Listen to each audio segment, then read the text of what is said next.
রমজান মাস রহমতের এক শীতল চাদর। এই মাসে যখন চারদিকের আকাশ বাতাস আল্লাহর জিকিরে মুখরিত থাকে, ঠিক তখনই যদি কারো দুয়ারে মালাকুল মাউত এসে হাজির হন, কেমন হয় সেই মুমিনের শেষ বিদায়, যার জান কবজ করা হয় ইফতারের ঠিক আগ মুহূর্তে কিংবা সেহরির শেষ প্রহরে? কেন এই মৃত্যুটা অন্য ৮-১০টা মৃত্যুর মতো যন্ত্রণাদায়ক নয়, বরং এক মায়াবী ঘুমের মতো প্রশান্তির? চলুন আজ এমন এক রোজাদার বান্দার জীবনের শেষ রমজানের গল্প শুনি, যা আপনার হৃদয়কে এক অপার্থিব শান্তিতে ভরিয়ে দেবে। রমজান মাসের মাঝামাঝি সময়, চারদিকে এক অদ্ভুত নিস্তব্ধতা। প্রকৃতি যেন এক গভীর ধ্যানে মগ্ন। গ্রামের শেষ মাথায় একটি ছোট ঘর, যেখান থেকে ভেসে আসছে মৃদু এক তসবিহ পড়ার শব্দ। এই ঘরে থাকেন কাশেম চাচা। সারা জীবন অভাব অনটনের সাথে যুদ্ধ করলেও তার চেহারায় সব সময় এক মায়াবী হাসি লেগেই থাকত। পাড়ার ছোট ছোট ছেলেমেয়েরা ওনাকে খুব পছন্দ করে, কারণ ওনার পকেটে সবসময় একটা না একটা লজেন্স বা বিস্কুট থাকতই। সেদিন ছিল জুমাবার। সারা দিন রোজা রেখে কাশেম চাচা অনেক ক্লান্ত, কিন্তু ওনার মনের ভেতর এক অন্যরকম আনন্দ কাজ করছে। ইফতারের পর যখন তিনি জায়নামাজে বসলেন, তখন ওনার শরীরটা খুব হালকা লাগছিল। সাধারণত বয়স হলে মানুষের শরীরে নানা ব্যথা থাকে, কিন্তু আজ ওনার মনে হচ্ছে তিনি যেন বাতাসের মতো হালকা হয়ে গেছেন। আসলে আমরা যখন দুনিয়ার কাজে ব্যস্ত থাকি, তখন বুঝতে পারি না যে পর্দার ওপাশে কি ঘটছে।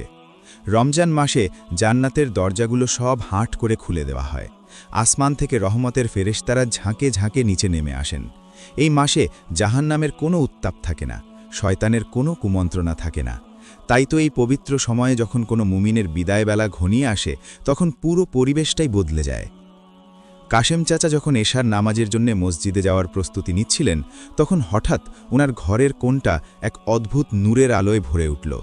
সেই আলোটা চোখের জন্য কষ্টকর নয়, বরং খুব আরামদায়ক। ঘরের পুরনো দেওয়ালগুলো যেন সেই আলোয় জীবন্ত হয়ে উঠল। কাশেম চাচা থমকে দাঁড়ালেন। তিনি অনুভব করলেন ওনার চারপাশে কেউ যেন সুগন্ধি মাখিয়ে দিচ্ছে। এই ঘ্রাণটা বকুল বা গোলাপের নয়, এ যেন জান্নাত থেকে ভেসে আসা কোনো কস্তুরীর ঘ্রাণ। ঠিক সেই মুহূর্তে ঘরের দরজায় এসে দাঁড়ালেন একজন জ্যোতির্ময় পুরুষ। তার পরনে সাদা পোশাক, মুখমণ্ডল যেন পূর্ণিমার চাঁদের চেয়েও বেশি উজ্জ্বল। তিনি হলেন মালাকুল মাউত। তবে আজ তিনি কোনো আজাবের শিকল নিয়ে আসেননি। তিনি এসেছেন জান্নাতি রেশমি কাপড় আর মায়াবী এক আহ্বান নিয়ে। ফেরেশতা খুব নরম সুরে ডাক দিলেন, হে প্রশান্ত আত্মা, তুমি কি তৈরি? তোমার রব তোমাকে খুব মিস করছেন। এই ডাকটা শুনে কাশেম চাচার মনে হলো তিনি যেন ছোটবেলায় মায়ের কোলে শুয়ে আছেন। সারা দুনিয়ার সব কষ্ট, সব টেনশন এক নিমিষেই ধুয়ে মুছে গেল। তার মনে হলো এই মানুষটার সাথেই তো তার বহু দিনের পরিচয়। তিনি মুচকি হেসে ফেরেশতাকে অভিবাদন জানালেন। হাদিসে এসেছে, রমজান মাসে যখন কোনো ঈমানদার ব্যক্তির মৃত্যু হয়, তখন তাকে কবরের আযাব থেকে মুক্তি দেওয়া হয়। এই মাসে মৃত্যু হওয়াটা যেন সরাসরি জান্নাতের টিকিট পাওয়ার মতো। মালাকুল মাউত যখন কাশেম চাচার শিয়রে বসলেন, তখন ওনার হাত পা একটু শীতল হয়ে আসছিল।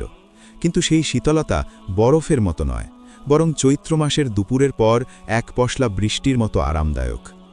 কাশেম চাচা ধীরে ধীরে বিছানায় শুয়ে পড়লেন। ওনার ঠোঁট দুটো খুব হালকা করে নড়ছিল। তিনি বিড়বিড় করে পড়ছিলেন, লা ইলাহা ইল্লাল্লাহ।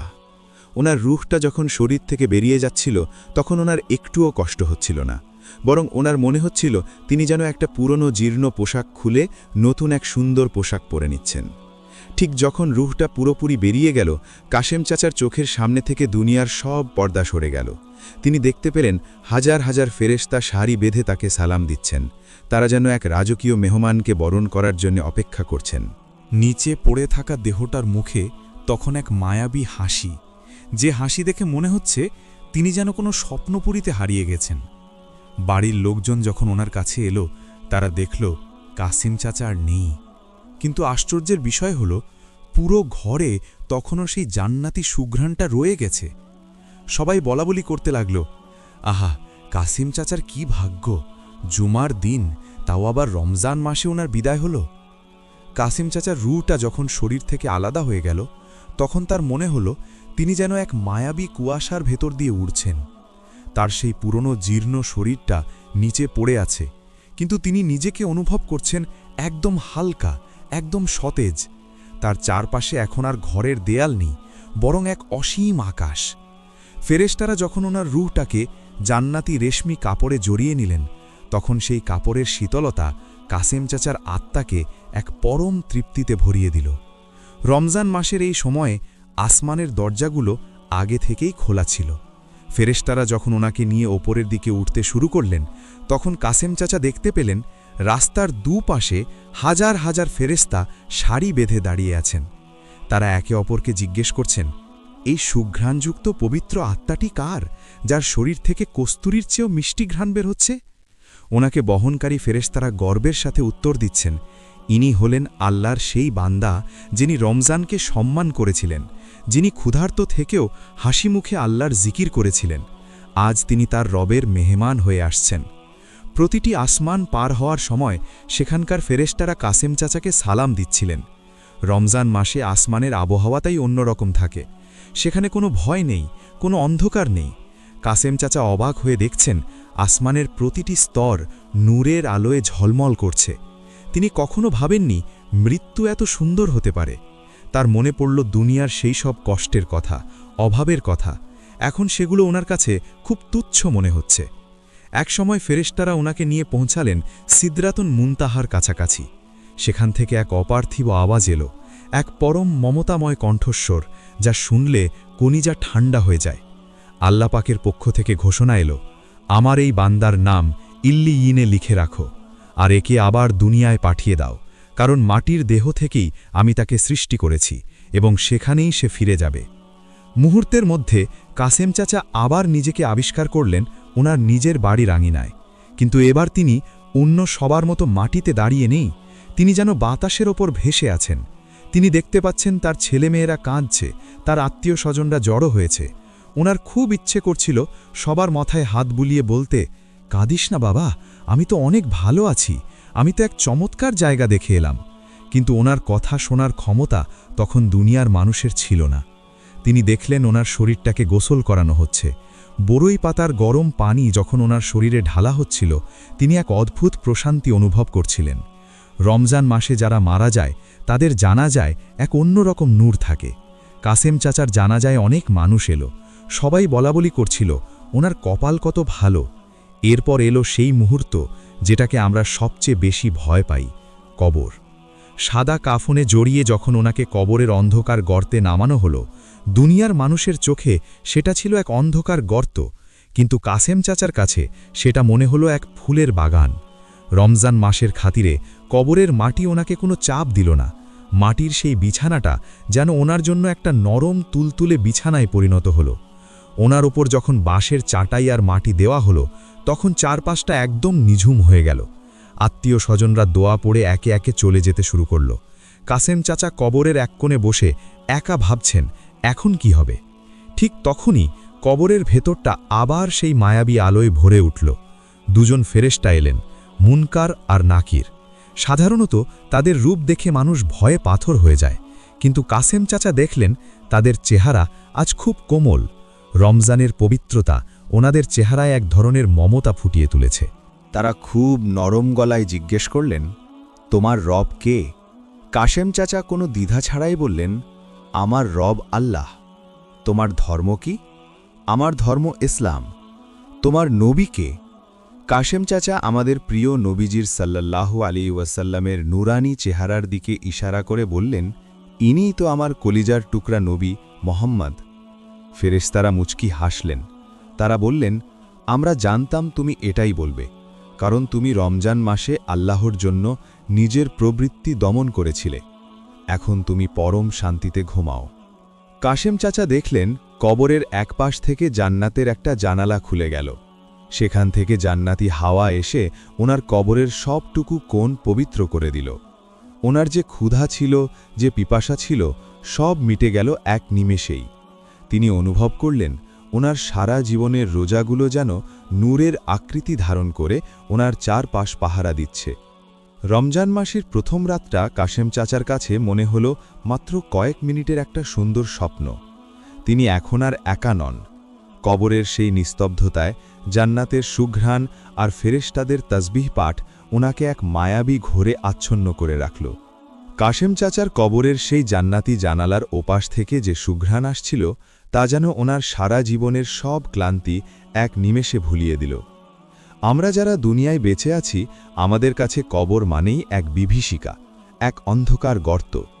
কিন্তু রমজানের এই বরকতময় সময়ে কাশেম চাচার কাছে এই কবরটা মনে হচ্ছে এক পরম শান্তির বাসর ঘর। মাটির গভীর স্তরে যেখানে কোনো সূর্যের আলো পৌঁছায় না, সেখানে আজ এক অন্যরকম ভোর হয়েছে। কাশেম চাচা দেখলেন ওনার পায়ের কাছে খুব সুন্দর একজন যুবক বসে আছেন। তার চেহারা থেকে যেন নূর চুইয়ে পড়ছে। কাশেম চাচা অবাক হয়ে জিজ্ঞেস করলেন, বাবা, তুমি কে? এই নির্জন কবরে তুমি কেন আমার পাশে বসে আছো? সেই যুবক মৃদু হেসে উত্তর দিল, চাচা, আমাকে চিনতে পারছেন না? আমি আপনার সেই তিলাওয়াত করা পবিত্র কোরআন, আমি আপনার সেই সারা দিনের রাখা রোজা। আপনি যখন ক্ষুধার্ত অবস্থায় আমাকে পাঠ করতেন, আমি তখনই ওয়াদা করেছিলাম আপনার এই একাকিত্বের দিনে আমি আপনার সাথী হব। রমজান মাসে আপনি আমাকে ভালোবেসেছেন, আজ আমি আপনাকে পাহারা দিচ্ছি। আহা, কি সেই দৃশ্য! কাশেম চাচা বুঝতে পারলেন দুনিয়ার ধন সম্পদ, বাড়ি গাড়ি কিছুই সাথে আসেনি, এসেছে শুধু এই আমলগুলো। কবরের দেয়ালগুলো এখন আর মাটির নেই, সেগুলো যেন নূরের চাদরে ঢাকা পড়ে গেছে। কাশেম চাচার মনে হলো তিনি যদি আরও আগে এই দুনিয়া ছেড়ে চলে আসতেন তবে কতই না ভালো হতো। কারণ এখানে কোনো মিথ্যে নেই, কোনো হিংসে নেই, আছে শুধু রবের পক্ষ থেকে আসা অসীম মমতা।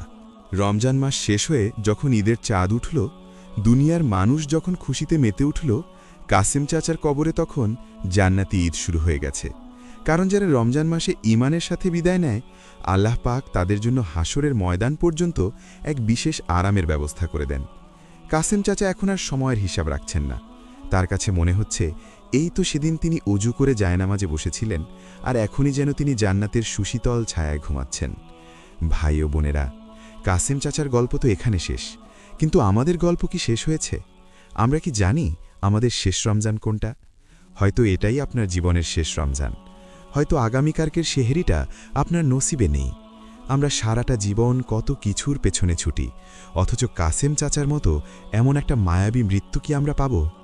আমরা কি পারব আল্লাহর সামনে দাঁড়িয়ে বলতে যে, হে আল্লাহ, আমি তোমার জন্য তৃষ্ণা সহ্য করেছি, আমি তোমার জন্য রাত জেগেছি?